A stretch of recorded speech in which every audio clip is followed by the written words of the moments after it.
What's up, everyone? Tonight, we're diving into something that might just make your modern bedtime routine look like amateur hour. You're about to discover the intricate, almost ritualistic way the ancient Celtic peoples approached sleep. And trust me, they turned bedtime into an art form that would make your three-step skincare routine seem embarrassingly simple. So before you get comfortable, like and subscribe, but only if you truly enjoy what I do here. And hey, drop a comment with your city and current time.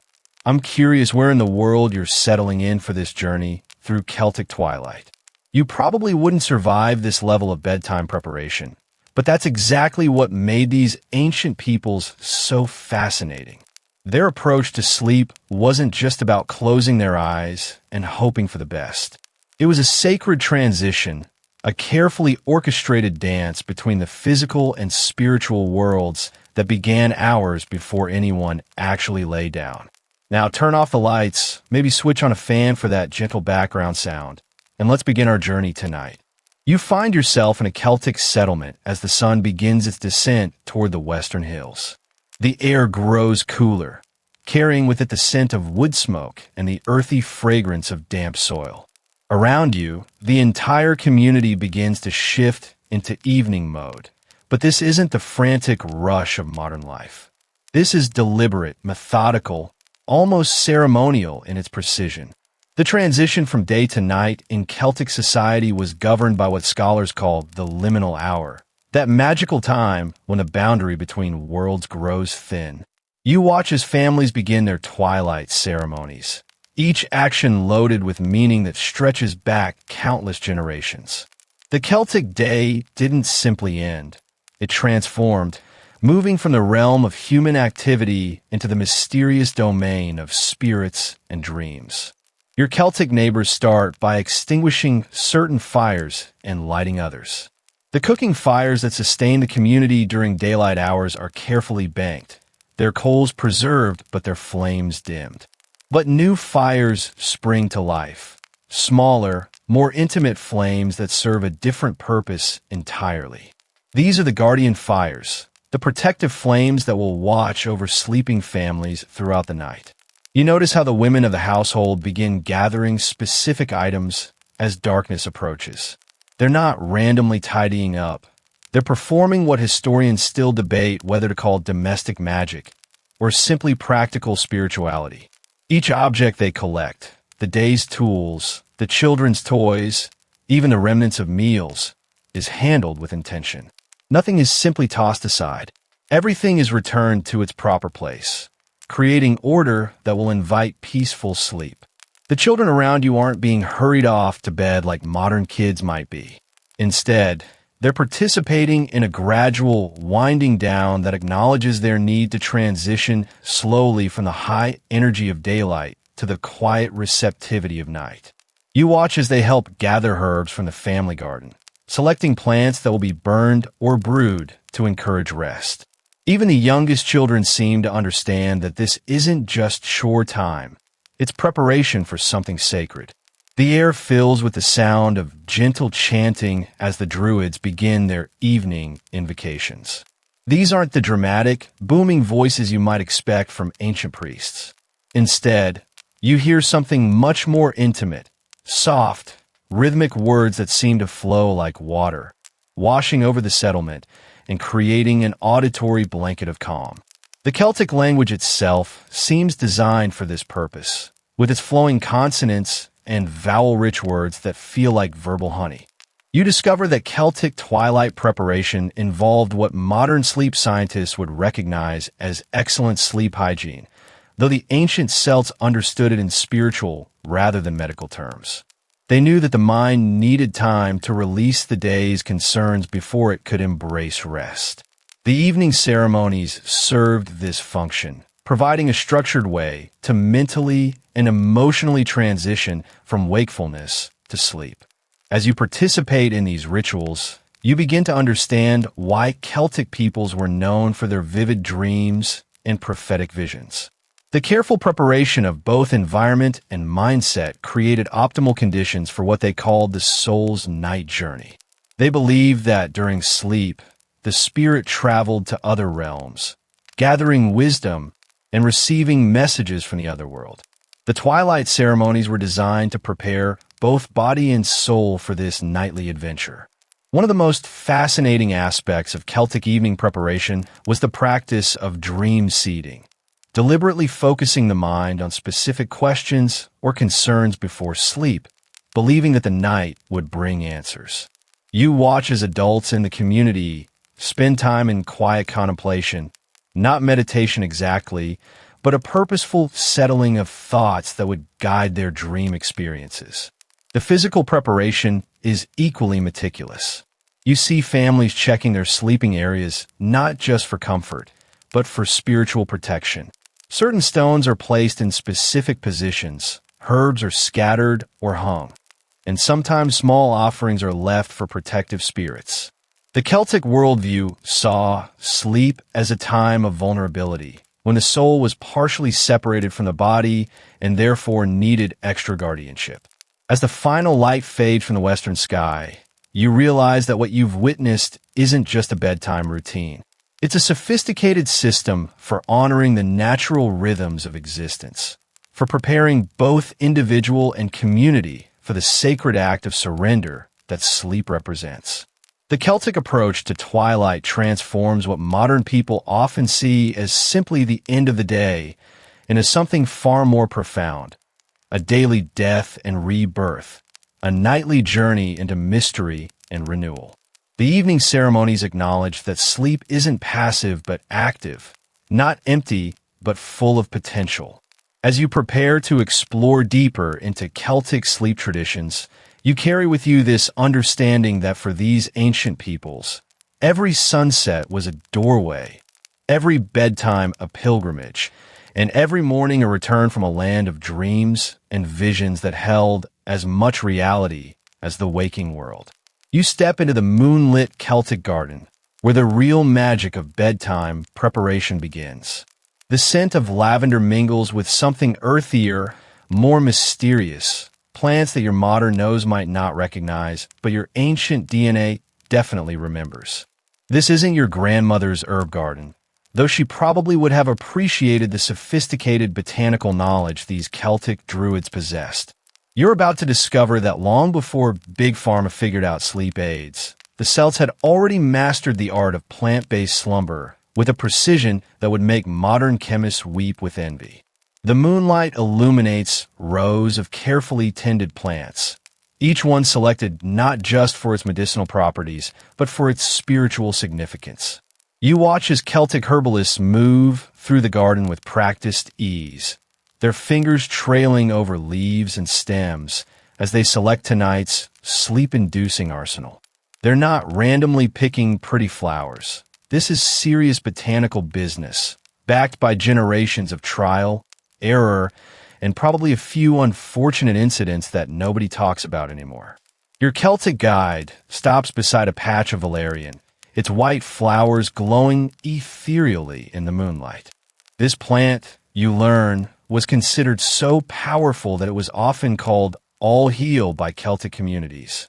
The mainstream historical fact that most people know is that valerian root was used throughout Europe as a sleep aid, but what historians often overlook is how the Celts elevated its use to an art form. They didn't just brew it into tea. They created elaborate rituals around its harvest, believing that valerian picked under the full moon possessed enhanced dream-inducing properties. The harvesting process itself is almost ceremonial. You watch as the herbalist uses a silver blade, never iron, which was believed to diminish the plant's spiritual potency, to carefully cut the roots. The scent that emerges is pungent, earthy, with an almost cat-like musk that explains why felines go absolutely bonkers around this plant. Your Celtic companions seem unfazed by the smell, but you're beginning to understand why they developed such strong stomachs for herbal remedies. Moving deeper into the garden, you encounter plants that mainstream history barely acknowledges. Mugwort grows in silvery patches, its leaves soft and downy to the touch. This wasn't just another sleep herb. It was the gateway to lucid dreaming, the plant that Celtic dreamers used to maintain consciousness while their bodies slept.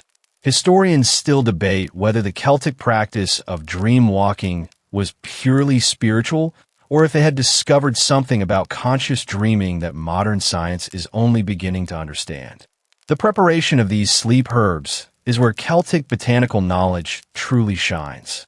You're invited to participate in the creation of a sleep sachet, watching as dried lavender is mixed with chamomile flowers, crushed valerian root, and a pinch of something the herbalist calls moon moss, a lichen that grows only on oak trees struck by lightning. The combination creates a scent that's simultaneously soothing and otherworldly, like breathing in concentrated tranquility. Your host explains that each herb serves a specific purpose in the sleep journey. Chamomile calms the nervous system, valerian deepens sleep, lavender eases the transition from waking to sleeping, and the moon moss, well, that's for protection during dreams. The Celts understood that sleep wasn't just rest. It was a vulnerable state requiring careful preparation and spiritual safeguarding. The brewing process reveals another layer of Celtic sophistication. You watch as herbs are combined in specific proportions, steeped in water heated to precise temperatures, and infused with what can only be described as intention. The Celtic herbalists don't just dump plants in hot water and hope for the best. They understand that the preparation process itself influences the final product's effectiveness. One particularly fascinating aspect of Celtic sleep herbalism is their use of what they called dream pillows, small sachets filled with dried herbs that were placed under or inside sleeping pillows. These weren't random mixtures, but carefully crafted combinations designed to influence specific types of dreams. Want prophetic visions? There's an herb blend for that. Need protection from nightmares? They've got you covered. Hoping for dreams of lost loved ones? There's a special mixture that supposedly opens communication channels with the spirit world. The Celtic approach to sleep herbs also involved timing that would impress modern chronobiologists. They understood that different plants worked better at different phases of the moon, different seasons, and even different times of night. Herbs gathered at dawn had different properties than those collected at midnight. Plants harvested during the waning moon were used for banishing nightmares, while those picked during the waxing moon enhanced prophetic dreams. You discover that Celtic sleep herbalism wasn't limited to internal consumption.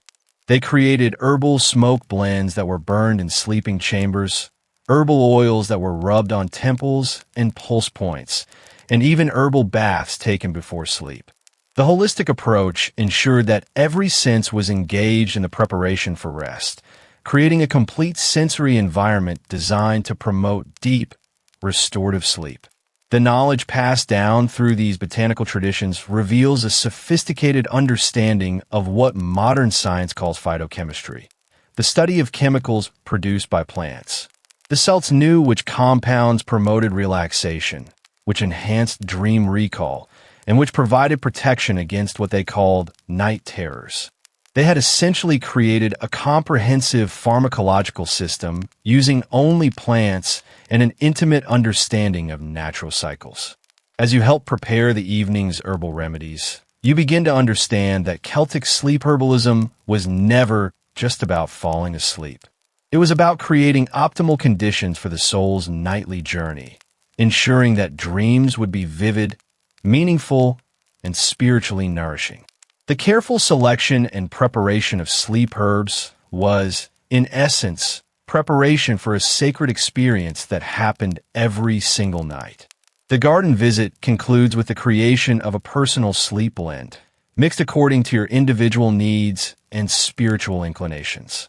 As you hold the small packet of herbs, breathing in their complex, soothing fragrance, you realize you're holding centuries of botanical wisdom condensed into something that fits in your palm, a bridge between the ancient world's sophisticated understanding of plant medicine and the modern world's desperate need for genuine, restful sleep. You settle into the warmth of the Celtic roundhouse as darkness fully claims the landscape outside. The central hearth crackles with a confidence that suggests it's been doing this job for centuries, which, honestly, it probably has. These aren't the decorative fireplaces of modern homes. all style and minimal function. This is fire with purpose, fire with responsibility, fire that takes its job as nighttime guardian seriously enough to make modern security systems look like amateur hour. The flames dance in patterns that seem almost choreographed, casting shifting shadows on the circular walls that create a living, breathing environment. You notice how the fire doesn't just provide light, it transforms the entire space into something that feels safe, protected, almost womb-like in its security. The Celtic understanding of fire's role in sleep goes far beyond the simple physics of heat and illumination. Your Celtic hosts tend to fire with movements that speak of generations of practice. They don't just throw logs on randomly and hope for the best. Each piece of wood is selected with intention, placed with precision, and blessed with words that acknowledge fire's role as protector of sleeping souls. The mainstream historical fact that most people know is that Celtic peoples were skilled metalworkers and firekeepers. But what's less understood is how they elevated fire tending to a spiritual practice that connected directly to their sleep rituals. The type of wood burning in the hearth isn't arbitrary. Oak logs form the foundation, steady, long burning, representing strength and endurance. Applewood adds sweetness to the smoke, creating an aromatic environment that promotes peaceful dreams. Hazel branches, sacred to Celtic wisdom traditions, are added sparingly, their smoke believed to enhance the clarity of nighttime visions. You're witnessing fuel selection that would make modern aromatherapists weep with envy. As the evening progresses, you observe the careful choreography of fire management. The flames are never allowed to roar too high. That would create energy too stimulating for sleep preparation. Instead, they're maintained at a level that provides steady warmth and gentle light without overwhelming the senses. It's fire as meditation, fire as lullaby, fire as the heartbeat of the household. The protective aspect of nighttime fire reveals itself in layers of meaning that go beyond practical considerations. You learn that Celtic peoples believe the hours of darkness brought spiritual dangers, malevolent entities that could harm sleeping souls when they were most vulnerable.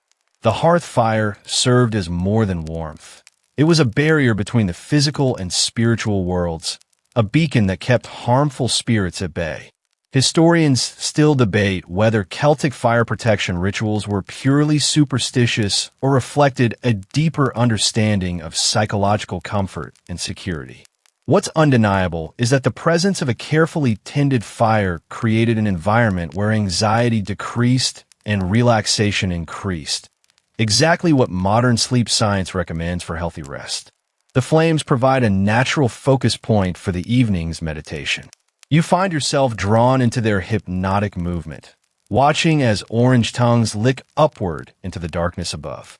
The fire becomes a gateway into that relaxed state of consciousness that precedes sleep, where thoughts slow down and the busy chatter of daily concerns gradually fades into peaceful silence. Your Celtic guide explains that different types of flames serve different purposes throughout the sleep cycle. The bright, active flames of early evening help transition the mind from day mode to night mode. As bedtime approaches, the fire is banked to create steady, glowing coals that provide warmth without stimulation. By dawn, only embers remain, ready to be coaxed back to life for the new day, but quiet enough not to disturb the final hours of sleep. The smoke from the hearth carries its own significance in Celtic sleep traditions. Different wood combinations create different aromatic effects, and the druids understood which scents promoted which types of dreams. Pine smoke was used for prophetic visions, birch for purification dreams, and rowan for protection against nightmares. You're essentially experiencing an ancient version of aromatherapy, delivered through carefully controlled combustion. The ritual of banking the fire for night becomes a meditation in itself. You watch as hot coals are carefully arranged, covered with ash to control their burn rate, and blessed with protective invocations. This isn't just fire safety, though it certainly serves that function. It's a symbolic act of putting the day to rest while ensuring that protection and warmth continue through the vulnerable hours of sleep. The psychological impact of sleeping near a protected fire cannot be overstated. You feel it yourself as you prepare for rest, that deep, primal sense of security that comes from having flame nearby. The fire represents life, warmth, protection, and continuity. It's the difference between sleeping in the wilderness and sleeping in sanctuary. Celtic fire-keeping traditions also involved understanding the spiritual timing of flames. Certain hours required brighter fires, others called for dimmer coals. The firekeeper, often the eldest woman of the household, maintained an intimate knowledge of how fire's energy affected sleep patterns throughout the night. She could read the flames like a book, adjusting their intensity to support different phases of rest and dreams. As you drift towards sleep beside the Celtic hearth, you understand viscerally why fire played such a central role in ancient bedtime rituals. The warmth relaxes your muscles. The gentle crackling provides a soothing soundscape, and the dancing light creates a hypnotic environment that naturally draws the mind toward rest. You're experiencing what countless generations knew intuitively, that fire doesn't just light the darkness. It transforms it into something safe, warm, and nurturing. The last thing you notice before sleep claims you is how the fire seems to breathe with its own rhythm, inhaling air and exhaling warmth, creating a living presence that watches over your rest with ancient, patient wisdom. You find yourself drawn into the circle of warm bodies gathered around the Celtic hearth, where the evening's most sacred ritual is about to begin. The storyteller sits cross-legged on a pile of sheep wool, her voice already carrying that hypnotic quality that suggests she's been doing this since before your ancestors figured out how to make fire without cursing. This isn't your modern audiobook experience with perfect sound quality and professional narration. This is raw, intimate, human, the kind of storytelling that shaped minds for thousands of years before Netflix decided to ruin everyone's attention spans. The flames cast dancing shadows on weathered faces as the community settles into listening positions that speak of long practice. Children nestle against their parents, adults lean back against the circular walls, and even the household dogs seem to understand that something important is happening. You're about to experience storytelling as it was meant to be, not entertainment, but transformation, not distraction, but preparation for the soul's nightly journey into dreams. The storyteller's voice begins low, almost conversational, weaving words that seem to flow like honey mixed with moonlight. She's not just reciting memorized tales, she's reading the room, adjusting her narrative to the specific needs of tonight's audience. The Celtic oral tradition was remarkably sophisticated, with storytellers trained to modify their tales based on season, community needs, and even the emotional atmosphere of the evening. Tonight's story unfolds slowly, deliberately, like a flower opening in real time. It speaks of ancient heroes and mystical creatures, but underneath the surface narrative runs a deeper current, a rhythm designed to gradually slow racing minds and ease anxious hearts toward rest. The mainstream historical fact that everyone knows is that Celtic culture was primarily oral, passing down knowledge through spoken word rather than written text. What's less understood is how these storytellers functioned as primitive sleep therapists, using narrative techniques to guide listeners from wakefulness into peaceful slumber. You notice how the storyteller's breathing becomes part of the narrative rhythm. Her pauses aren't random. They're carefully placed to encourage deeper breathing in her listeners. Her voice rises and falls with the cadence of waves, creating an auditory environment that naturally synchronizes with the brain's transition toward sleep. You're witnessing what modern neuroscience would recognize as sophisticated therapeutic technique, delivered through the ancient art of narrative hypnosis. The story being told tonight involves a journey to the other world, where heroes must navigate challenges that mirror the psychological obstacles people face in their own lives. But this isn't heavy-handed symbolism. It's subtle, layered, allowing each listener to find their own meaning. The Celtic storytellers understood that effective bedtime tales work on multiple levels simultaneously, providing entertainment for the conscious mind while delivering healing messages to deeper psychological layers. As the narrative progresses, you feel your own thought patterns beginning to slow and shift. The storyteller's words create vivid mental images that gradually replace the day's accumulated stress and worry. You're not just listening to a story. You're being guided through a form of active meditation that uses imagination as a vehicle for relaxation. Historians still debate whether Celtic storytellers were consciously employing psychological techniques or simply following intuitive wisdom passed down through generations. What's clear is that their methods produced measurable effects on listeners' stress levels, anxiety, and sleep quality. The bedtime story tradition wasn't just cultural entertainment. It was a form of community mental health practice. The storyteller incorporates elements specific to tonight's audience. She mentions the herbs you helped gather earlier, weaves in references to the protective fire crackling nearby, and even includes subtle acknowledgments of individual community members' recent challenges or celebrations. This personalization creates a sense of intimate connection that deepens the story's effectiveness as a sleep aid. You discover that Celtic bedtime stories often featured what storytellers called sleep bridges, narrative passages specifically designed to carry listeners from active attention into drowsy relaxation. These weren't abrupt endings, but gradual transitions that honored the natural flow from consciousness to unconsciousness. The stories didn't just stop, they dissolved, like mist returning to the earth. The physical environment enhances the storytelling experience in ways that modern sleep science would immediately recognize as beneficial. The warm firelight reduces harsh visual stimulation. The circular seating arrangement creates intimacy and security, and the communal breathing of multiple listeners establishes a calming group rhythm that encourages individual relaxation. As the tale reaches its climax, you notice how the storyteller's voice becomes softer, slower, more hypnotic. She's not trying to create excitement or suspense. Quite the opposite. She's using the story's resolution to model the psychological resolution that precedes healthy sleep. The hero's challenges are overcome not through violence or drama, but through wisdom, patience, and trust in natural processes.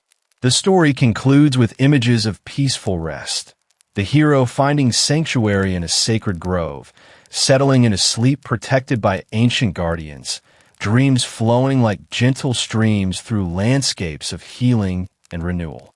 You realize you're being given a template for your own night's rest, a narrative framework that your subconscious can follow into its own peaceful journey. As the storyteller's voice fades into the gentle crackling of the fire, you understand viscerally why the Celtic tradition of bedtime storytelling survived for centuries. It wasn't just entertainment. It was medicine, delivered through the ancient magic of human voice, shared imagination, and communal care. You've experienced firsthand how narrative can serve as a bridge between the chaos of daily life and the tranquil realm of restorative sleep. You awaken the next morning not to jarring alarms or the harsh intrusion of artificial light, but to the gentle realization that your dreams from the previous night weren't just random neural firing. They were messages carefully decoded by your Celtic hosts who've been studying the language of sleep since before dream journals became trendy on social media. The druids gathering around you possess an understanding of dream interpretation that would make modern psychologists simultaneously impressed and slightly jealous of their comprehensive approach to unconscious communication. The morning air carries the scent of dew-dampened earth and the lingering smoke from last night's protective fires as you're invited to participate in what the Celts called dream speaking, the sacred practice of sharing and interpreting the night's visions. This isn't the casual, I had the weirdest dream conversation you might have with friends over coffee. This is systematic, ritualized dream analysis that treats nocturnal visions as legitimate sources of guidance, prophecy, and healing.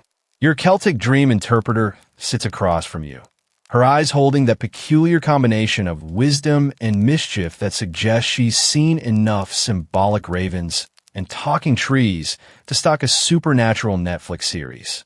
She begins by asking specific questions about your dream's sensory details. Not just what you saw, but what you heard, felt, smelled, and even tasted. The Celtic approach to dream interpretation was remarkably holistic, understanding that the unconscious mind communicates through all available channels, not just visual imagery. The mainstream historical fact that most people know is that druids served as judges, teachers, and priests in Celtic society. What's less understood is how central dream interpretation was to their role as community healers and advisors. They maintained elaborate systems for categorizing different types of dreams, understanding which visions were prophetic, which were healing messages from the body, and which were communications from the other world. You describe fragments of last night's dreams, images of flowing water, a white stag appearing at a crossroads, and the sensation of flying over landscapes that seemed both familiar and impossibly ancient. Your interpreter nods knowingly, her fingers tracing symbols in the dirt as she begins to unpack the layers of meaning embedded in your unconscious experience.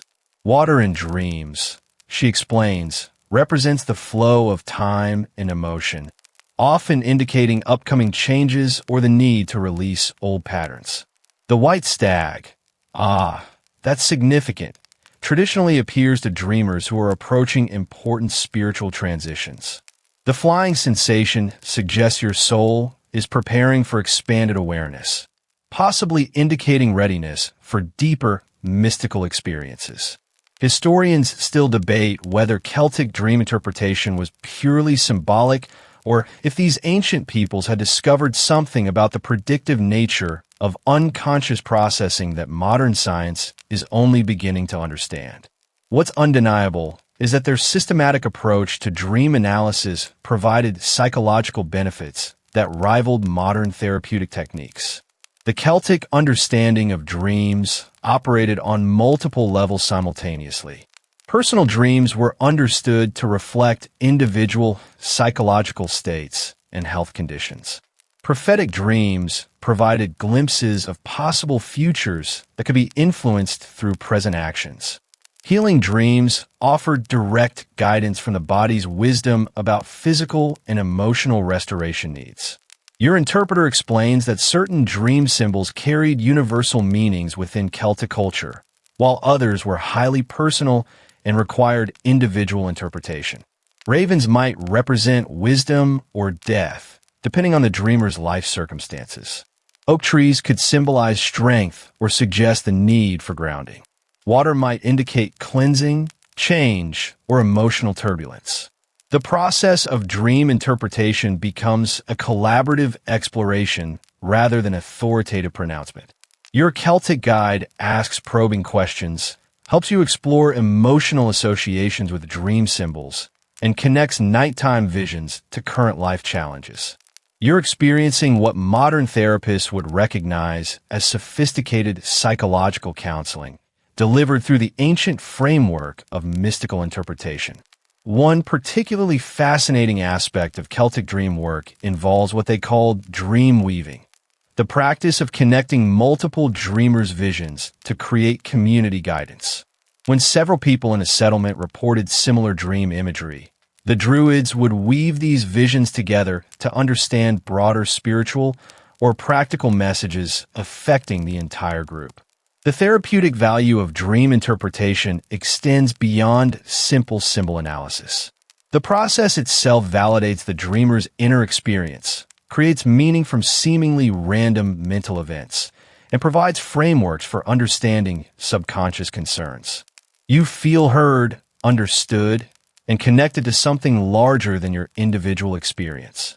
Your interpreter introduces you to the concept of dream planting, deliberately programming specific questions or intentions before sleep to encourage particular types of dreams.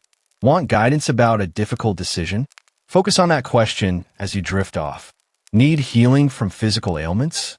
Visualize your body's optimal health before sleeping. Seeking connection with deceased loved ones? Hold their memory gently in your heart as consciousness fades. The Celtic approach to dreams also involved practical applications that modern people might find surprisingly relevant. Dreams about specific plants or animals were understood as guidance for herbal medicine or hunting strategies. Visions of weather patterns help predict seasonal changes. Dreams involving community members often provided insights into social dynamics and relationship healing needs. As your dream interpretation session concludes, you realize you've experienced something far more sophisticated than simple superstition.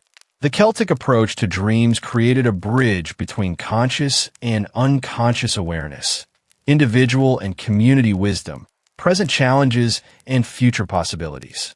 You've participated in an ancient form of psychological integration that honored the night's journey as a source of genuine guidance and healing. You step into the rhythm of Celtic seasonal living, where sleep isn't just something that happens when you're tired. It's a carefully choreographed dance with the turning wheel of the year. The ancient Celts understood something that modern people with their artificial lighting and climate control have largely forgotten. Your body is designed to sleep differently in winter than summer, and fighting these natural patterns is like trying to convince a bear that hibernation is just a lifestyle choice. The morning light filtering through the roundhouse doorway carries the particular quality of autumn, golden, slanted, with that nostalgic weight that suggests the earth is already beginning its slow descent into the dreaming months.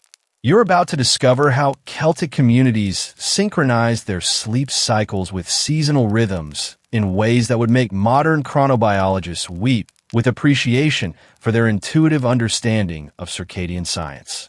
Your Celtic hosts move through their morning routines with the unhurried pace of people who understand that energy ebbs and flows with natural cycles. They're not fighting against seasonal changes. They're embracing them, adapting their sleep patterns to work with, rather than against, the cosmic rhythms that govern all life on Earth. You probably spend more energy fighting your natural sleep cycles than these ancient peoples spent in an entire week. The mainstream historical fact that most people know is that Celtic society was deeply connected to agricultural cycles, celebrating seasonal festivals like Samhain and Beltane. What's less understood is how comprehensively they integrated these natural rhythms into their sleep practices, creating a sophisticated system that optimized rest for both individual health and community harmony. As autumn deepens into winter, you observe how the community's sleep patterns gradually shift. Some are short, light sleeps give way to longer, deeper winter rest periods that mirror the hibernation patterns of the natural world. The Celts didn't see this as laziness or seasonal depression. They understood it as alignment with the Earth's own need for restorative darkness. The winter sleep schedule unfolds like a gentle surrender to natural forces. Days grow shorter, and so do waking hours. The community rises later, retires earlier, and embraces what they called the Great Rest, the season when both earth and human spirit require extended periods of quiet, inward-turning recuperation. You're witnessing what modern science calls seasonal affective adaptation, but the Celts simply understood it as wisdom. Your Celtic guide explains how different seasons require different types of sleep preparation. Summer sleep was light, often outdoors, synchronized with the long days and warm nights. Spring sleep carried the restless energy of awakening, often accompanied by vivid dreams of growth and renewal. Autumn sleep deepened gradually, preparing body and soul for winter's profound rest. Historians still debate whether Celtic seasonal sleep patterns were conscious adaptations or simply inevitable responses to environmental conditions. What's clear is that their flexible approach to rest created optimal conditions for both physical health and psychological well-being throughout the year cycle. The winter solstice marks the deepest point of the Celtic sleep cycle, not just the longest night, but the beginning of what they called the dreaming time. You participate in solstice sleep rituals that honor darkness as a necessary counterpart to light, rest as essential preparation for activity, dreams as the soul's way of processing the year's accumulated experiences. The physical preparation for seasonal sleep involves adjustments that demonstrate sophisticated understanding of environmental psychology. Winter sleeping areas are arranged to maximize warmth and minimize light intrusion. Summer rest spaces emphasize airflow and connection to outdoor sounds. Spring and autumn sleeping arrangements balance these extremes, creating transition zones that ease the body's adaptation to changing conditions. Your experience of Celtic seasonal sleep reveals layers of wisdom that modern sleep science is only beginning to appreciate. The natural variation in sleep duration throughout the year isn't a bug in human design. It's a feature carefully calibrated to optimize different types of physical and psychological restoration needed during different seasons. The community's approach to seasonal sleep preparation includes dietary adjustments that support natural circadian variations. Heavier foods during winter months provide sustained energy for longer sleep periods. Lighter summer meals avoid digestive interference with abbreviated rest cycles. Spring and autumn diets include specific herbs and plants that ease transitions between seasonal sleep patterns. One particularly fascinating aspect of Celtic seasonal sleep involves what they call dream seasons, the understanding that different times of year produce different types of dreams. Winter dreams were understood to be more prophetic, deeper, often involving communication with ancestors or otherworldly beings. Summer dreams were lighter, more focused on immediate concerns and practical guidance. The psychological benefits of seasonal sleep adaptation become apparent as you experience the Celtic approach firsthand. Instead of fighting against natural energy cycles, you're learning to flow with them, discovering that rest quality improves dramatically when sleep patterns align with environmental rhythms rather than arbitrary schedules imposed by artificial lighting and social expectations. As you settle into the Celtic understanding of seasonal sleep, you realize you're participating in an ancient form of preventive medicine. By honoring natural rest cycles, these communities maintain physical and mental health through approaches that modern societies, with their fixed schedules and seasonal light disruption, have largely abandoned. The seasonal wheel continues turning, and with it, your understanding deepens of how sleep can be not just personal restoration, but participation in the larger rhythms that govern all life, a nightly return to harmony with forces far greater and more ancient than individual human concerns. You find yourself standing at the threshold of the Celtic roundhouse, but this isn't just architecture. It's sacred geometry designed to cradle sleeping souls. The circular walls around you represent more than efficient building techniques. They embody a worldview that understood how physical space shapes spiritual experience, creating environments where rest becomes ritual and sleep transforms into sanctuary. You're about to discover that the ancient Celts approached bedroom design with the same reverence modern people reserve for cathedrals, though their version probably had better ventilation and definitely fewer uncomfortable pews. The roundhouse breathes around you, its curved walls creating airflow patterns that naturally regulate temperature and humidity throughout the night. You notice how the absence of sharp corners eliminates the harsh energy that angular rooms can create, replacing geometric tension with flowing harmony that encourages deep relaxation. The Celtic understanding of architectural psychology predated modern feng shui by centuries, yet achieved similar results through intuitive design principles. Your Celtic hosts guide you through the sleeping chamber with reverent attention to detail. The placement of each sleeping area isn't random. It's calculated to optimize both comfort and spiritual protection. Family members sleep in specific positions relative to the central hearth, the doorway, and the cardinal directions, creating a human mandala that honors both practical needs and mystical beliefs. The mainstream historical fact that most scholars acknowledge is that Celtic roundhouses were efficient communal living spaces that maximized warmth and security. What's less understood is how these structures functioned as sophisticated sleep temples, with every architectural element designed to enhance rest quality and spiritual protection during the vulnerable hours of unconsciousness. You observe how the sleeping arrangements reflect deep understanding of family dynamics and individual needs. Children sleep closest to the protective fire, positioned where parents can respond quickly to nighttime disturbances. Adults occupy spaces that balance privacy with accessibility, while elders rest in honored positions that acknowledge their wisdom while ensuring their comfort during what might be increasingly fragile sleep. The materials used in Celtic sleeping areas reveal another layer of intentional design. Wool-stuffed mattresses provide warmth and comfort while allowing natural breathing of moisture. Linen sheets, when available, offer coolness during warmer months. The Celtic peoples understood that sleep quality depended heavily on textile choices, though they probably never imagined future humans would obsess over thread counts quite so enthusiastically. Historians still debate whether Celtic architectural choices were primarily practical or spiritual in motivation. What's clear is that their building methods created optimal conditions for restorative sleep while fostering community bonds and providing psychological security that enhanced overall well-being. The central hearth serves as more than a heating system.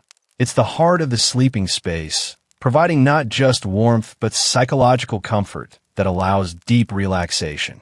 You feel how the circular arrangement of sleeping areas around this central fire creates a sense of shared protection, as if the entire community is wrapped in an architectural embrace that shields them from nighttime uncertainties.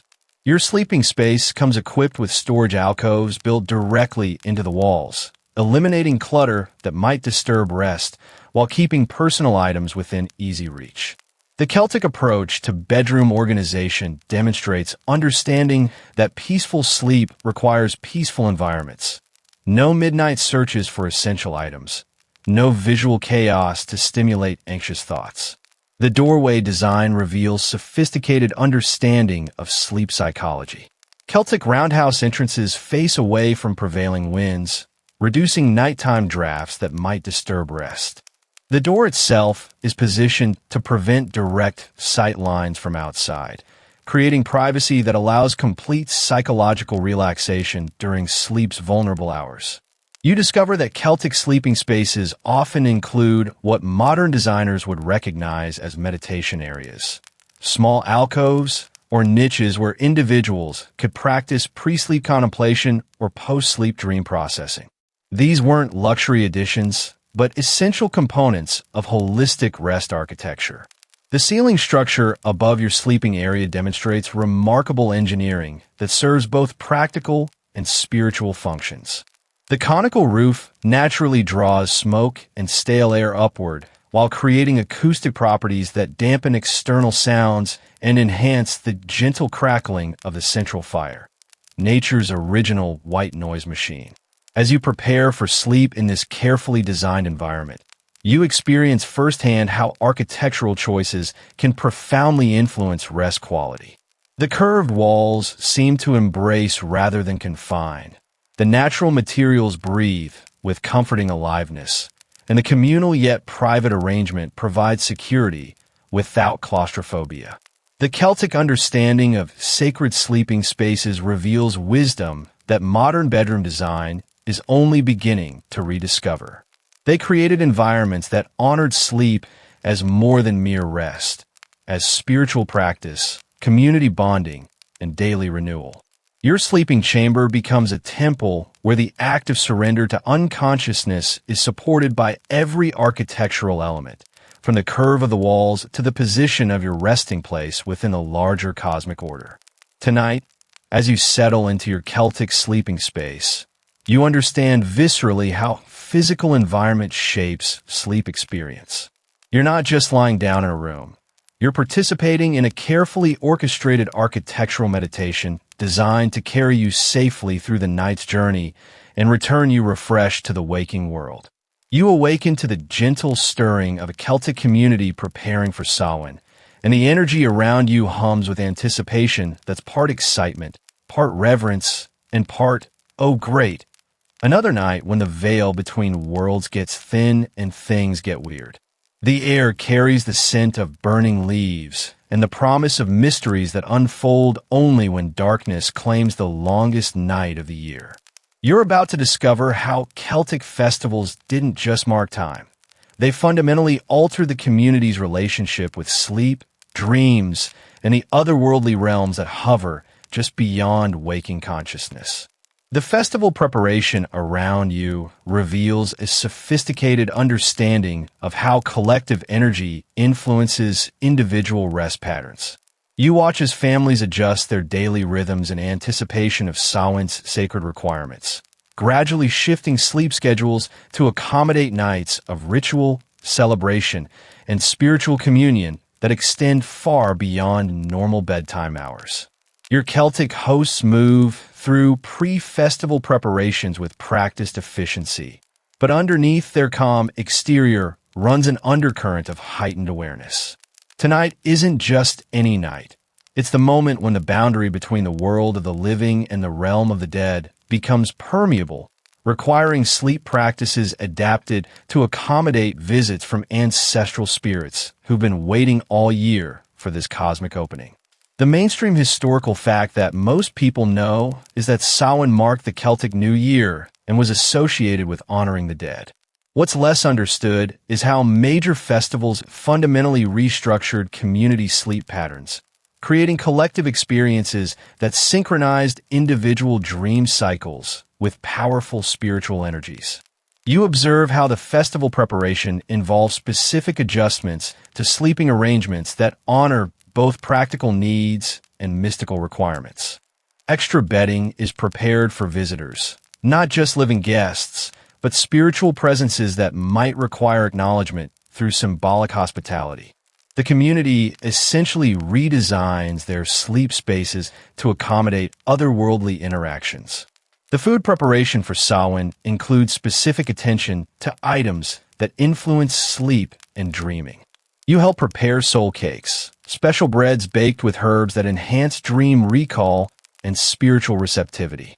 The festival feast features ingredients chosen not just for their nutritional value, but for their ability to create optimal conditions for prophetic dreams and ancestral communication. Historians still debate whether Celtic festival sleep practices represented genuine spiritual phenomena or sophisticated forms of collective psychology.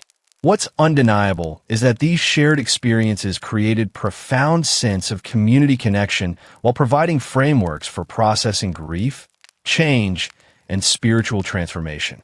As evening approaches, you participate in the lighting of the Samhain fires, massive bonfires that serve multiple functions in the festival's sleep architecture.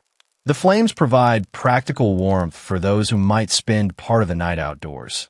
But more importantly, they create focal points for meditation and spiritual preparation that ease the transition from ordinary consciousness to the heightened awareness required for festival experiences. The storytelling tradition reaches its peak during Samhain, with tales specifically chosen to prepare listeners for potential otherworldly encounters during the night's rest. These aren't your typical bedtime stories. They're narrative maps for navigating spiritual territories that become accessible only during the festival's unique cosmic conditions. Though honestly, some of them would give modern horror writers serious competition in the keeping people awake department. You discover that Samhain sleep often involves what the Celts called boundary dreaming, the practice of remaining partially conscious during rest to facilitate communication with visiting spirits. This requires a delicate balance between relaxation and alertness that skilled practitioners could maintain throughout the night, creating a state that modern sleep researchers might recognize as lucid dreaming with spiritual purpose. The community's approach to Samhain sleep includes specific protective rituals designed to ensure safety during these vulnerable spiritual encounters. Sleeping areas are blessed with special herbs, protective symbols are drawn or carved near rest spaces, and individuals prepare themselves mentally and spiritually for dreams that might bring important messages from deceased family members or otherworldly beings. Your experience of festival sleep reveals how Celtic communities use collective rituals to transform individual rest into shared spiritual experience. The synchronized preparation, the communal energy, and the shared expectations create conditions where personal dreams become part of larger community healing and renewal processes. The morning after Samhain brings its own rituals, careful processes for interpreting and integrating the night's spiritual experiences.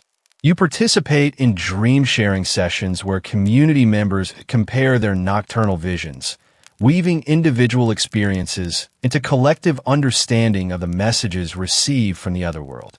As the festival cycle continues throughout the Celtic year, you begin to understand how these celebrations served as reset points for community sleep patterns. Each major festival, Imbolc, Beltane, Lugnasad, Samhain, created opportunities to realign individual rest cycles with cosmic rhythms, while strengthening social bonds through shared spiritual experiences.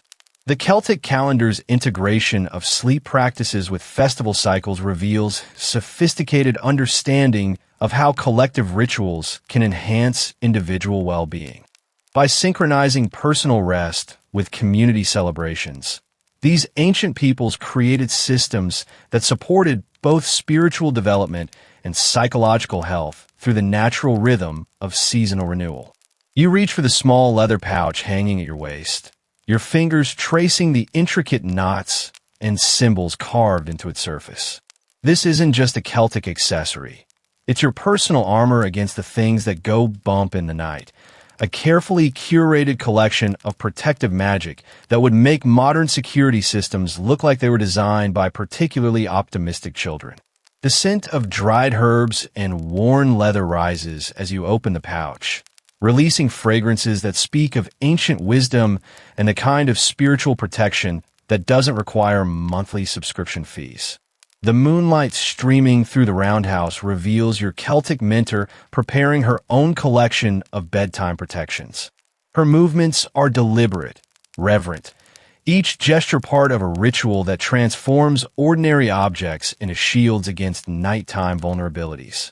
You're about to discover that the Celts didn't just go to sleep. They prepared for battle against forces both seen and unseen, armed with an arsenal of charms, prayers, and protective gestures that would impress any modern paranormal investigator. Your first protective charm is a small iron nail, bent into a specific shape and blessed under 3 different moon phases. Iron wasn't just metal to the Celtic peoples. It was spiritual kryptonite against malevolent entities, a substance so powerful that even touching it could banish harmful spirits. The mainstream historical fact that everyone knows is that Celtic metalworkers were skilled in iron production and weaponry.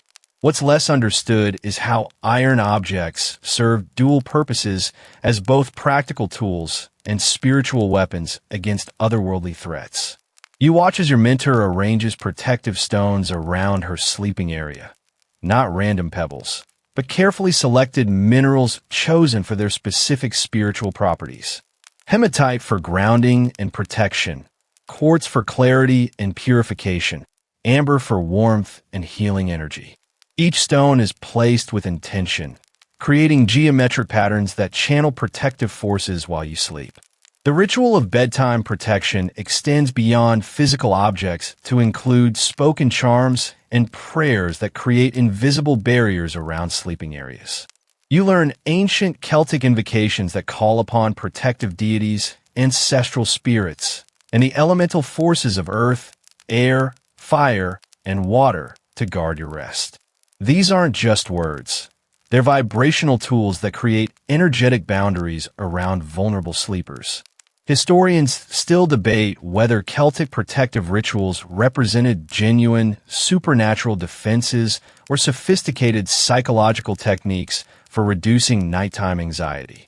What's clear is that these practices created measurable improvements in sleep quality by providing sense of security and control over mysterious nocturnal experiences that might otherwise generate fear and restlessness. Your protective charm collection includes what the Celts called dream catchers, though these bear little resemblance to the commercialized versions sold in modern gift shops. These are small bundles of specific herbs and sacred objects wrapped in blessed cloth, designed to filter dreams and prevent nightmares from disturbing peaceful rest. You marvel at how every culture seems to independently discover the need for dream protection, though the Celtic version probably had better quality control. The process of creating protective bedtime rituals becomes a meditation in itself. You practice the careful placement of guardian objects, the precise pronunciation of protective phrases, and the specific gestures that activate spiritual shields. The repetitive nature of these rituals creates calming effects that prepare both mind and body for restorative sleep. Your mentor introduces you to the concept of threshold guardians, protective spirits that can be invited to watch over doorways and windows during sleep. These aren't summoned through dramatic magical ceremonies, but through simple offerings and respectful requests that acknowledge the reciprocal relationship between humans and otherworldly beings. The bedtime protection ritual includes cleansing practices designed to remove any negative energies accumulated during the day. You learn techniques for energetically washing away stress, worry, and spiritual contamination that might interfere with peaceful rest. This involves specific breathing patterns, visualization exercises, and physical gestures that clear both aura and sleeping space. You discover that Celtic protective charms often included what they called sleep tokens, small objects that serve as communication devices with protective spirits during dreams. These tokens, placed under pillows or worn during sleep, created channels for receiving guidance and assistance from otherworldly allies who could help navigate dangerous dream territories.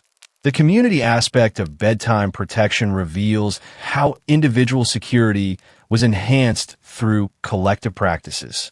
Families would coordinate their protective rituals, creating overlapping shields that provided additional safety through shared spiritual effort. The roundhouse itself became a fortress of interwoven protections, each family's individual charms contributing to community-wide security. As you complete your own bedtime protection ritual, arranging charms and reciting protective phrases, you feel a tangible shift in the energy around your sleeping area. Whether through supernatural intervention or psychological comfort, the careful preparation creates conditions for deeper, more peaceful rest. You're experiencing firsthand how the act of taking spiritual responsibility for your own protection can transform vulnerable sleep into empowered rest. The night settles around you like a protective blanket woven from intention, tradition, and the accumulated wisdom of countless generations who understood that peaceful sleep requires more than just physical comfort. It demands spiritual vigilance and the courage to actively participate in your own protection against whatever mysteries the darkness might hold. You close your eyes and let the evening soundscape of the Celtic settlement wash over you like a carefully orchestrated symphony designed by Mother Nature herself, though she apparently had a better understanding of acoustic therapy than most modern meditation apps. The gentle plucking of harp strings drifts from the bard's corner, weaving itself through the crackling whispers of the central fire and the soft murmur of evening conversations that gradually fade into reverent silence. You're about to discover that Celtic sleep wasn't just accompanied by music. It was cradled by it, guided by it, and ultimately transformed by sonic landscapes that could carry even the most restless mind into profound, healing rest. The harper's fingers move across the strings with the fluid grace of someone who understands that music isn't entertainment, but medicine, each note carefully chosen to complement the natural rhythm of breath and heartbeat. The Celtic harp wasn't just an instrument. It was a therapeutic device, calibrated through generations of experience to produce frequencies that naturally synchronize with the brain's transition from active consciousness to restorative sleep. Your Celtic guide explains that different musical modes were used for different types of sleep needs. Tonight, the harper plays in what they call the healing mode, a specific combination of notes and rhythms designed to repair both physical ailments and emotional wounds while you rest. The mainstream historical fact that most people know is that Celtic culture placed high value on musical traditions and bardic arts. What's less understood is how systematically they use specific musical frequencies as sleep medicine, creating proto-scientific approaches to sound therapy. The wooden flute joins the harp, its breathy tones adding layers of complexity that somehow simplify rather than complicate the overall effect. You feel your breathing naturally slow and deepen as the music creates what the Celts called the golden thread, a sonic pathway that guides consciousness from the busy chatter of daily concerns into the peaceful depths of restorative sleep. You notice how the musicians aren't performing for an audience. They're creating a collective experience where everyone becomes part of the musical meditation. Soft humming emerges from various corners of the roundhouse, not planned or coordinated, but arising spontaneously as individual voices find harmony with the instrumental foundation. It's like being inside a living, breathing musical organism that pulses with communal healing energy. The evening's musical journey includes what the Celts called dream songs, specific melodies that were believed to program beneficial dreams and provide protection during the soul's nightly travels. These weren't random tunes, but carefully preserved musical formulas passed down through generations of bards who understood the relationship between sound vibration and consciousness states, though they probably didn't have to deal with neighbors complaining about the volume. Historians still debate whether Celtic musical sleep practices produced measurable physiological effects or simply created psychological comfort through cultural expectation. What modern sleep science confirms is that specific frequencies and rhythms can indeed influence brainwave patterns, suggesting that ancient Celtic sound therapy may have been more scientifically accurate than historically credited. The music gradually evolves throughout the evening, beginning with more complex melodies that engage the conscious mind and slowly simplifying into basic rhythmic patterns that encourage deep relaxation. You're experiencing what the Celts understood intuitively, that effective sleep music must create a bridge between wakefulness and unconsciousness, providing just enough stimulation to prevent anxiety while avoiding complexity that might maintain alertness. Your breathing begins to synchronize with the musical pulse as the evening's sounds create what modern neuroscience would recognize as entrainment, the phenomenon where biological rhythms align with external rhythmic stimuli. The Celtic musicians achieved this effect through intuitive understanding of how sound influences nervous system function, creating optimal conditions for restorative sleep. The vocal chanting that emerges as the night deepens isn't loud or dramatic, but whisper soft, almost subliminal. These are ancient sleep mantras, words of power that carry listeners deeper into relaxation while providing spiritual protection during the vulnerable hours of unconsciousness. The voices blend and separate like gentle waves, creating acoustic texture that massages the mind into peaceful surrender. You discover that Celtic sleep music often incorporated natural sounds, the rhythm of rain on thatch roofs, the breathing of the central fire, even the collective breathing of the sleeping community. The musicians learned to weave these environmental sounds into their compositions, creating seamless integration between human-made and natural music that enhanced the overall therapeutic effect. The instruments themselves hold spiritual significance beyond their musical function. The harpwood comes from sacred trees. The flute is carved from elder blessed by druids, and even the simple percussion instruments are made from materials chosen for their spiritual properties, as well as their acoustic qualities. You're hearing music played on instruments that are themselves considered magical tools for healing and transformation. As the evening's musical journey nears its conclusion, the sounds don't stop abruptly, but fade gradually, like sunset slowly giving way to starlight. The final notes hang in the air, just long enough to create perfect silence. Not empty quiet, but full, pregnant stillness that carries you gently across the threshold from waking consciousness into the mysterious realm of dreams and renewal. You drift deeper into the Celtic night, where the boundary between sleep and waking dissolves like morning mist, and you find yourself in the presence of deities whose names have been whispered into darkness for over 1,000 years. The air around you shimmers with something that feels both ancient and immediate. The presence of divine beings who govern the mysterious realm where consciousness goes to rest and renew itself.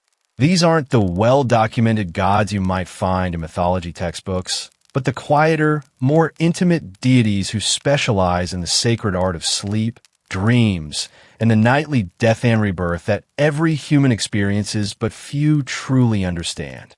Your Celtic guide's voice drops to a reverent whisper as she speaks of Morpheus, though that's actually the Roman name for a god the Celts knew by older, more mysterious titles.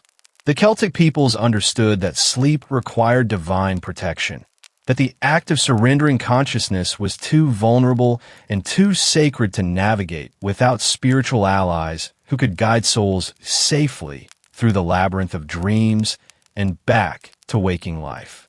You feel a presence settling around the sleeping community like an invisible blanket woven from starlight and ancient wisdom.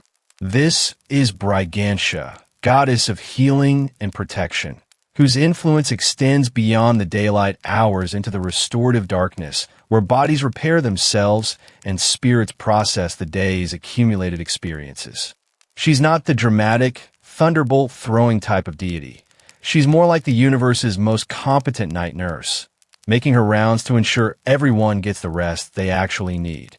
The mainstream historical fact that most people know is that Celtic religion involved a complex pantheon of gods and goddesses associated with natural forces and human activities.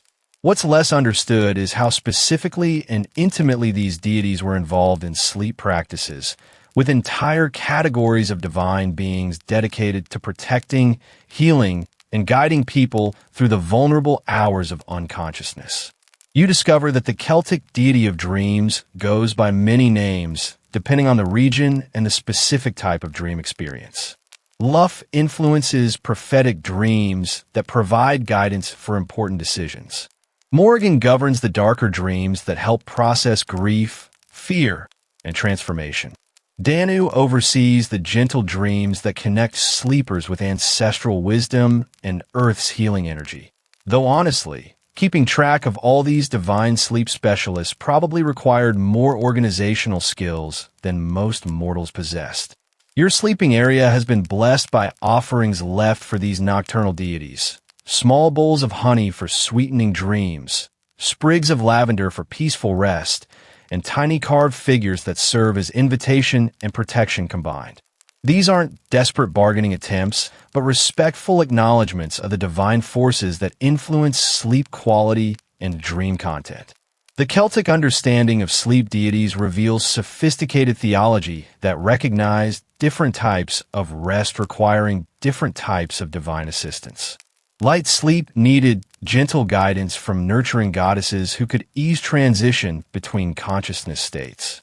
Deep sleep required protection from powerful gods who could shield vulnerable souls from spiritual dangers that emerge during the darkest hours.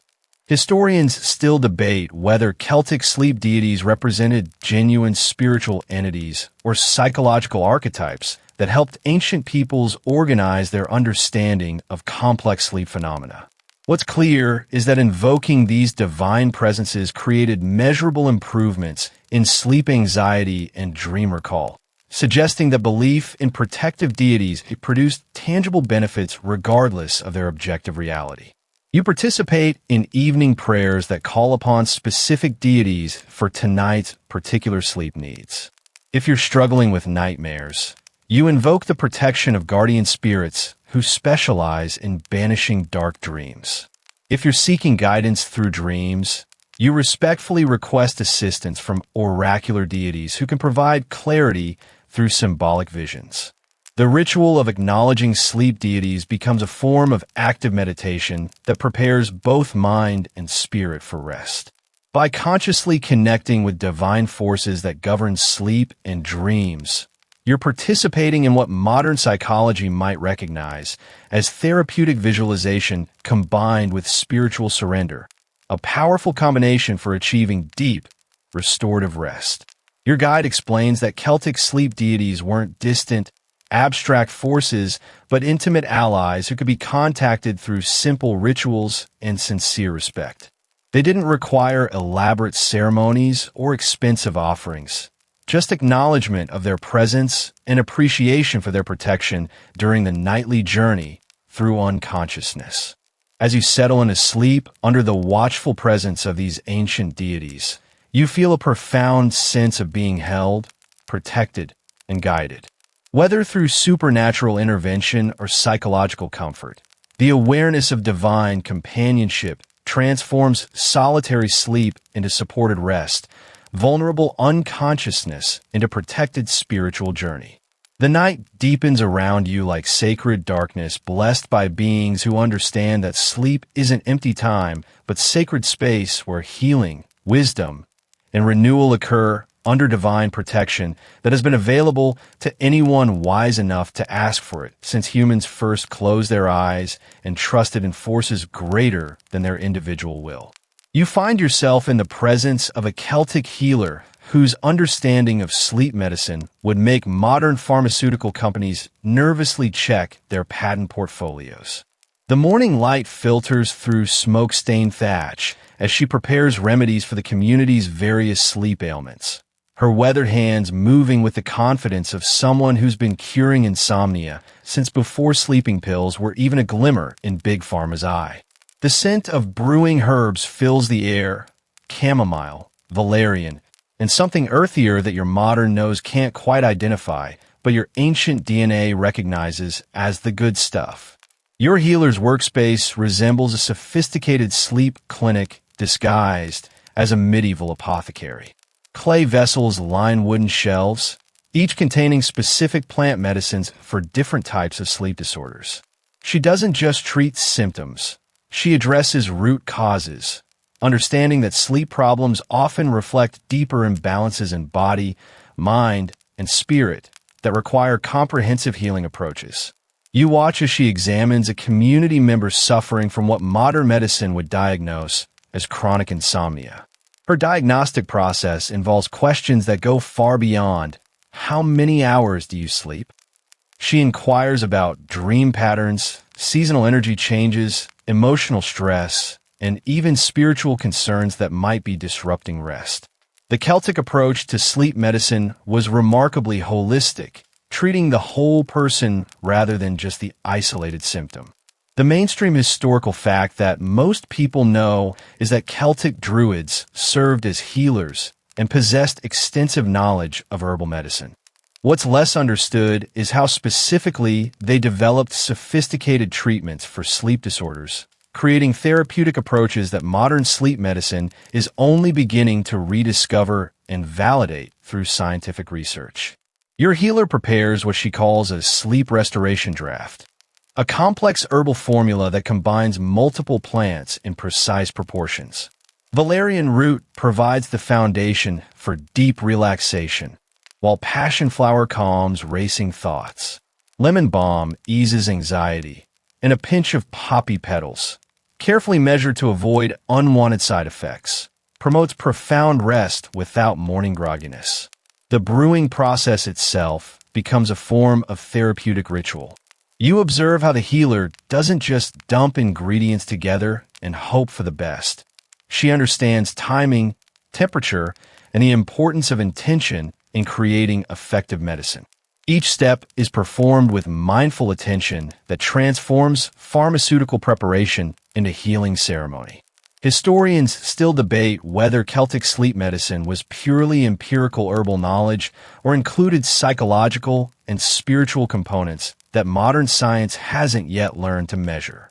What's clear is that their treatment success rates were impressive enough to sustain these practices for centuries, suggesting therapeutic effectiveness that went beyond placebo effects. Your healer explains that different sleep problems require different herbal strategies. Racing thoughts, need calming nervines like skullcap and wood betony. Physical tension responds to muscle-relaxing herbs like cranberry and wild lettuce. Nightmares call for protective plants like mugwort and St. John's wort, which create energetic shields around vulnerable dreamers. The treatment approach extends beyond herbal remedies to include what the Celts called sleep counseling, therapeutic conversations that address the emotional and spiritual factors contributing to rest problems. Your healer listens to concerns with the patience of someone who understands that sleep disorders often reflect deeper life imbalances requiring compassionate attention rather than just chemical intervention. You discover that Celtic sleep medicine included sophisticated understanding of what modern chronobiology calls circadian rhythm disorders. The healers knew how to use light exposure, meal timing, and activity patterns to reset disrupted sleep cycles. They understood that effective treatment required addressing lifestyle factors as well as administering herbal remedies.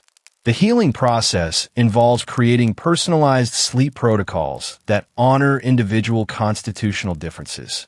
Some people need warming herbs that build energy for deeper sleep, while others require cooling remedies that calm overactive systems. The Celtic healers understood that one-size-fits-all approaches rarely produce optimal results in sleep medicine. Your healer prepares external treatments as well as internal remedies. Herbal oils for temple massage, aromatic bath blends for evening relaxation, and even special pillow stuffings designed to release sleep-promoting vapors throughout the night. The comprehensive approach ensures that healing influences reach sleepers through multiple sensory channels. The community aspect of Celtic sleep medicine reveals how individual healing was supported by collective care. Family members learned to recognize early signs of sleep disturbance and provide appropriate herbal interventions before problems became chronic. The entire community participated in maintaining optimal sleep health for all members. As you participate in preparing tonight's sleep remedies, you begin to understand that Celtic healing approaches offered something modern medicine often lacks: time, attention, and recognition that sleep problems rarely exist in isolation from other life challenges. The healer doesn't just prescribe medicine. She provides comprehensive support for returning to natural, restorative rest patterns. The afternoon concludes with your healer sharing a final piece of wisdom that bridges ancient and modern understanding. Effective sleep medicine must address not just the body's need for rest, but the soul's need for renewal, the mind's need for peace, and the spirit's need for connection to healing forces that operate beyond individual will. You hear the gentle whisper of a Celtic lullaby drifting through the evening air, carried on a mother's voice that knows instinctively how to transform the chaos of childhood into the peace of protected sleep. The melody weaves around you like invisible silk, ancient words in a language that predates your understanding but speaks directly to something deeper, that primal recognition of safety, love, and the promise that rest brings renewal. You're about to discover that Celtic children didn't just fall asleep. They were carefully guided into slumber by traditions so sophisticated they would make modern pediatric sleep specialists wonder why they bothered with all those expensive certification courses. The roundhouse around you pulses with the quiet energy of a community preparing its youngest members for the nightly journey into dreams. You watch as Celtic parents move through bedtime rituals that transform simple acts, washing faces, braiding hair, sharing final stories, into sacred ceremonies that honor childhood's need for both independence and protection. A Celtic mother sits beside her daughter, fingers working through tangles of auburn hair with the patience of someone who understands that this isn't just grooming, but meditation. Each gentle stroke of the comb creates rhythm, comfort, and connection that helps the child's nervous system transition from the excitement of day to the surrender of night. The mainstream historical fact that most people know is that Celtic society valued children and provided them with extensive protection within clan structures. What's less understood is how comprehensively they developed sleep practices specifically designed to support children's unique developmental and emotional needs. You observe the creation of what Celtic parents called dream nests, sleeping areas arranged with special attention to children's psychological and spiritual vulnerabilities. Soft wool blankets are layered to create cocoon-like warmth. Protective charms are sewn into pillow coverings, and favorite objects are positioned within easy reach to provide comfort during potential nighttime fears. The bedtime storytelling for children reveals layers of sophistication that go far beyond simple entertainment. Tonight's tale speaks of brave young heroes who overcome challenges through cleverness rather than violence, of magical allies who protect children during scary moments, and of the promise that morning always follows even the darkest night. These stories weren't just distractions. They were psychological programming designed to build confidence, resilience, and trust in natural cycles of difficulty and renewal. Celtic parents understood that children's sleep patterns differed significantly from adult rest needs. They didn't force rigid bedtime schedules, but instead recognized natural rhythms that varied with seasons, individual temperament, and developmental phases. Some children needed quiet transition time. Others required physical movement to discharge energy, and still others benefited from extended snuggling before final separation into individual sleep space. Historians still debate whether Celtic child-rearing practices were intentionally therapeutic or simply reflected cultural wisdom passed down through generations of practical experience. What modern pediatric research confirms is that many Celtic approaches to children's sleep align remarkably well with current understanding of optimal child development and sleep hygiene. The lullabies themselves carry healing properties that extend beyond their melodic beauty. You learn that different songs were sung for different childhood ailments, specific melodies for teething pain, others for nightmares, and special verses for children recovering from illness. The Celtic mothers understood that music could serve as medicine, delivering comfort and healing through the intimate channel of maternal voice, though they probably didn't have to compete with screaming toddlers demanding one more episode of whatever the ancient equivalent of Cocomelon might have been. You participate in the evening ritual of blessing the children, gentle ceremonies where parents offer prayers for protection, guidance, and peaceful rest. These aren't formal religious observances, but intimate expressions of love that create energetic shields around vulnerable young souls preparing for the night's journey into unconsciousness. The physical preparation of children for sleep involves sensory experiences designed to promote deep relaxation.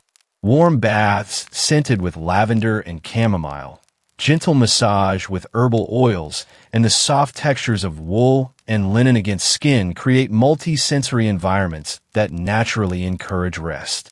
Celtic parents were essentially practicing aromatherapy and therapeutic touch centuries before these became recognized healing modalities. Celtic children's sleep practices included what parents called worry dolls, small figures crafted specifically for receiving and holding children's fears, concerns, and bad dreams. Before sleep, children would whisper their troubles to these dolls, transferring psychological burdens to protective objects that could safely contain anxieties throughout the night. You discover that Celtic families often practiced what modern psychologists would recognize as co-sleeping arrangements that balance children's need for security with gradual development of independence. Young children slept close to parents for protection and comfort, while older children were gradually transitioned to their own sleeping areas in ways that honored both safety needs and growing autonomy. The evening concludes with the soft murmur of final lullabies, protective prayers whispered into small ears, and the gentle settling of children into sleep that feels supported, protected, and deeply loved. As you watch these ancient bedtime rituals unfold, you understand that Celtic childhood sleep practices created foundations of trust, security, and spiritual connection that would support these young people throughout their entire lives. You step into the monastery courtyard as dawn breaks over the Celtic landscape, where ancient pagan wisdom meets Christian devotion in ways that would probably give modern theologians fascinating headaches about religious syncretism. The air carries the scent of beeswax candles and morning prayers, mingled with the earthier fragrances of herbs still growing in gardens that remember older gods. You're about to discover how early Christian monks didn't simply replace Celtic sleep traditions. They absorbed them, transformed them, and created hybrid practices that honored both the mystical heritage of the land and the spiritual requirements of their new faith. The monastery bell tower rises above you like a stone finger pointing toward heaven, but the sleeping quarters you're about to explore reveal architecture that speaks multiple spiritual languages simultaneously. Round cells echo the Celtic roundhouse tradition, while Christian crosses are carved alongside symbols that predate Christianity by centuries. You're witnessing religious fusion that required remarkable diplomatic skills to navigate successfully. Brother Columba, your monastic guide, moves through the morning preparations with the measured pace of someone whose sleep schedule has been regulated by prayer bells rather than alarm clocks for longer than most people have been alive.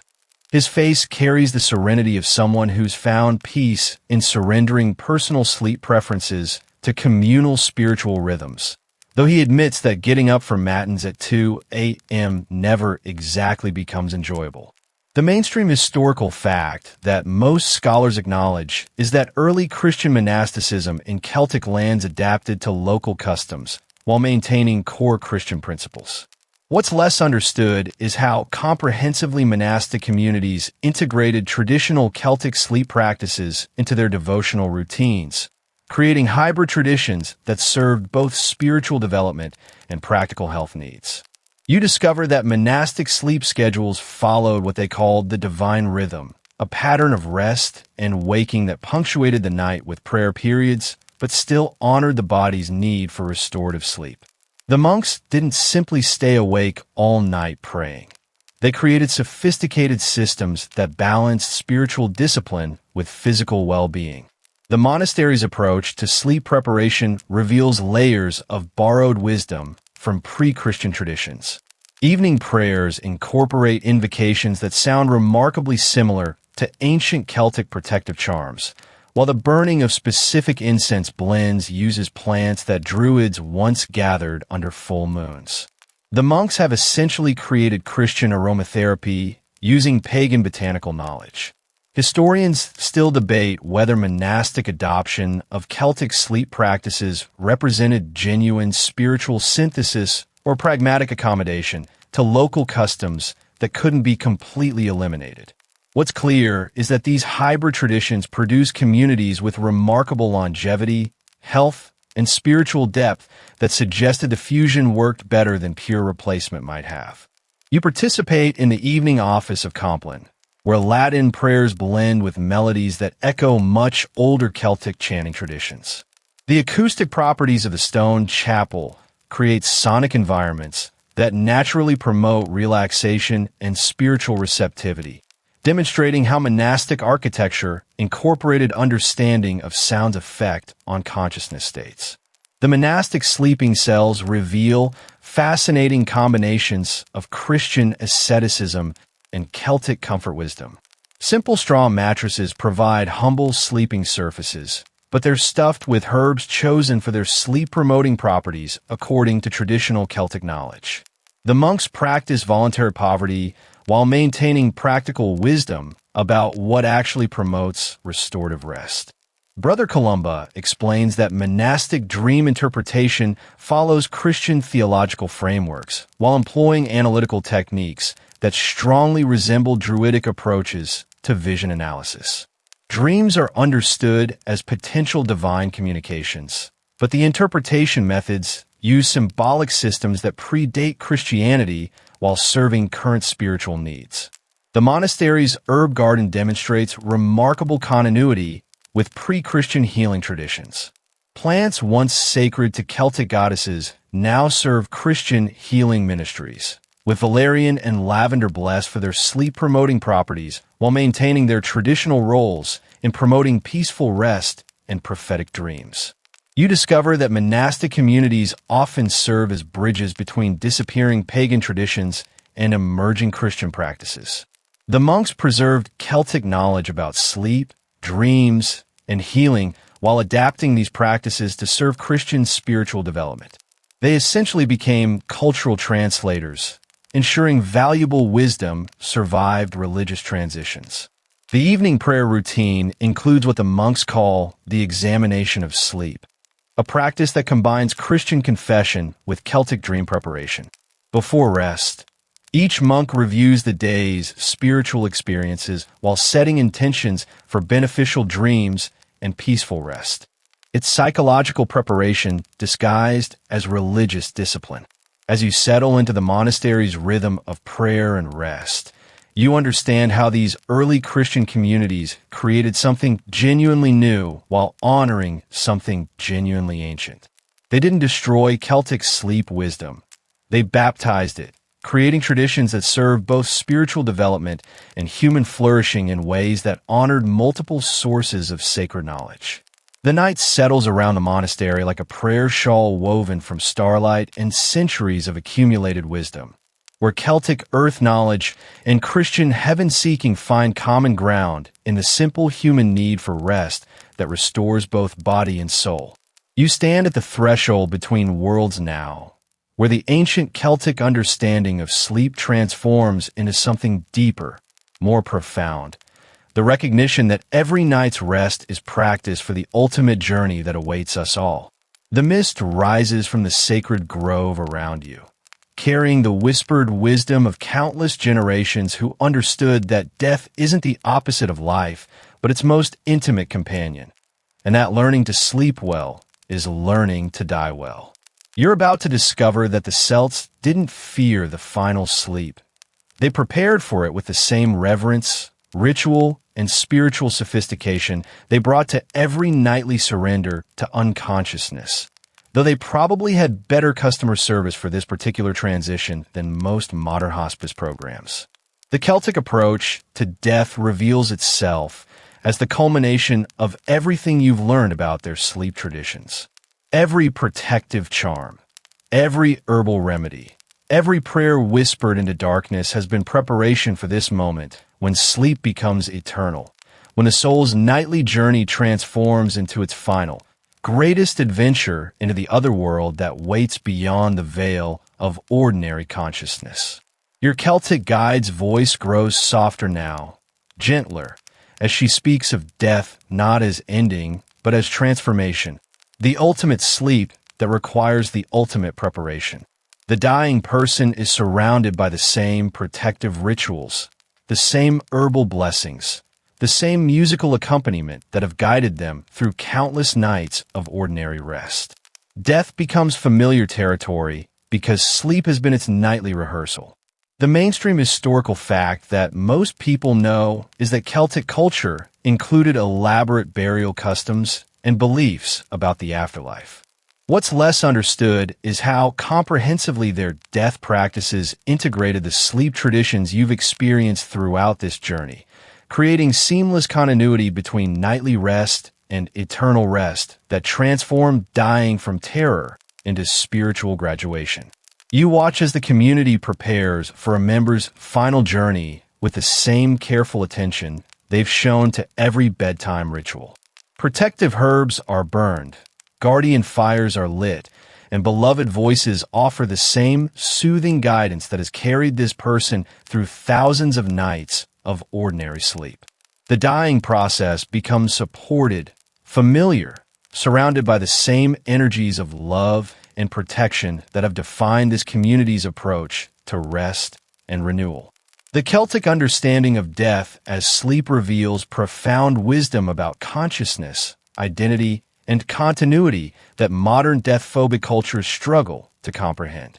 They didn't see death as termination, but as transition, not as failure, but as fulfillment of the cycle that begins and ends with surrender to forces greater than individual will. Historians still debate whether Celtic death practices reflected genuine spiritual knowledge about post-mortem existence or sophisticated psychological techniques for reducing death anxiety and supporting both dying persons and grieving communities.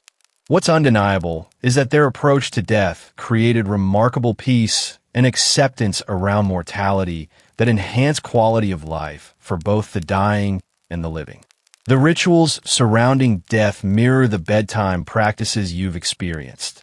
The same protective charms, the same herbal preparations, the same musical guidance that transforms surrender from terrifying vulnerability into supported spiritual journey.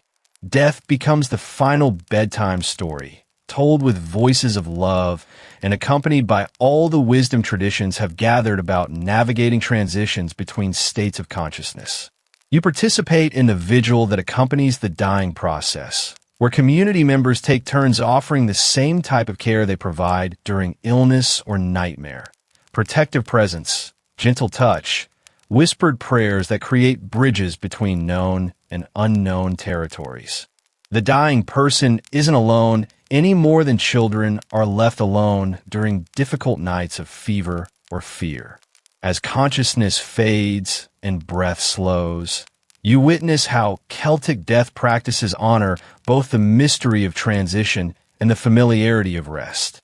The same herbs that have promoted peaceful sleep now ease the final letting go. The same prayers that have provided nightly protection now guide the soul's ultimate journey. The same community care that has supported countless nights of ordinary rest now surrounds the extraordinary rest that has no mourning. The body is prepared for burial with the same reverence shown to living bodies preparing for sleep. Washed gently, dressed in comfortable garments, surrounded by protective objects and aromatic herbs that will accompany the soul on its otherworld journey. Death becomes the ultimate bedtime preparation, conducted with infinite tenderness and spiritual sophistication. In the quiet hours after death, as the community maintains watch over the body before burial, you understand viscerally how Celtic sleep traditions have prepared everyone present for this moment. Death doesn't feel foreign or terrifying because it feels like sleep, familiar, natural, supported by all the wisdom and love that have sustained countless transitions from consciousness to unconsciousness and back again. Now, as our journey through Celtic sleep traditions draws to its own gentle close, you find yourself settling into the deepest rest, surrounded by all the protection, wisdom, and love you've discovered along this ancient path. The herbs you've gathered still fill the air with their peaceful fragrance. The protective fires still burn with their eternal warmth. The guardian spirits still watch over your rest with their timeless care. Your breath grows slower now, deeper, more peaceful, as you carry with you all the knowledge and comfort of a people who understood sleep as sacred practice, rest as spiritual journey, and dreams as doorways to wisdom that transcends time. Let the Celtic blessings surround you. Let their ancient peace fill you.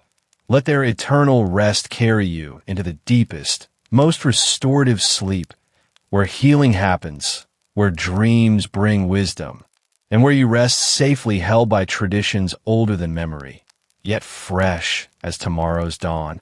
Sleep now, deeply, peacefully, protected by all the love and wisdom we've shared, until morning brings you gently back to the waking world, renewed, restored, and forever touched by the sacred art of Celtic rest.